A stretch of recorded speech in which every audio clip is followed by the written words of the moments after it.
नमो नमो गुरुदेव जो साधु स्वरूपी देव आदि अंत गुण काल के जान निहारो भेव। हे भाई, सुननी है, समझनी है, विचार करनी है और अपना कल्याण करना है। सतगुरु जो है सत्य जो है सत्य को जानना है। सत्य अपना स्वरूप चेतन आत्मा है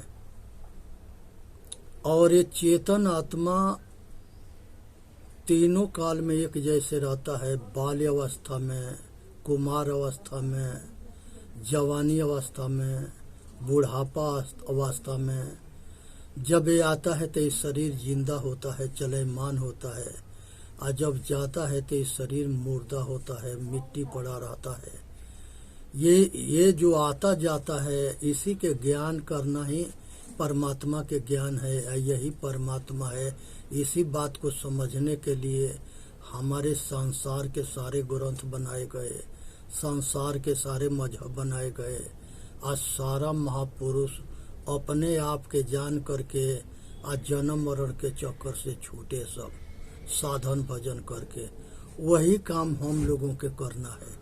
तो ये सत्य को जानना है। सत्य उसे कहते हैं जो कभी परिवर्तन ना होता है। दूसरा सत्य प्रकृति है। प्रकृति पंच महाभूत के कहते हैं। पृथ्वी है, जल है, अग्नि है, वायु है, आकाश है। ये पंच महाभूत है जो ये परिवर्तन होता है। इसलिए परिवर्तनशील होते हुए ये भी सत्य है। ये पंच महाभूत प्रकृति जो है ये भी सत्य है। ये संसार के सृष्टि करती है। संसार के जो है ये प्रलय भी करती है। और यही शक्ति जो है मनुष्य के जीवन है। पृथ्वी सबको धारण करती है, सबको एक जैसे बराबर बर्ताव करती है। पृथ्वी सबको धारण करती है और जल सबके जो है बिना पानी के ये शरीर जिंदा ना रह सकता है। तो ये जल जो है ये जीवन दाता है। तो सबको एक जैसे ये प्यास को बुझाता है। उसी तरह से अग्नि है। जेठराग्नि में खाना पकाती है और अग्नि के बल से जो है ये शरीर में गर्माहट रहता है, आज शक्तिशाली होकर ये काम करती है। ये अग्नि है।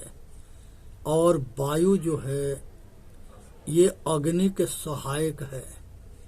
जब आग लगती है उसमें हवा मिल जाता है तो और रफ्तार पकड़ लेता है। उसी तरह से वायु जो है ये श्वास के माध्यम से अंदर जाता है और 10 भाग में बांट करके शरीर के संचालन करता है। तो ये पांचों तत्व जो है पंच महाभूत से ये शरीर बना हुआ है। अब पांचों के सहयोग से ये शरीर चलता है।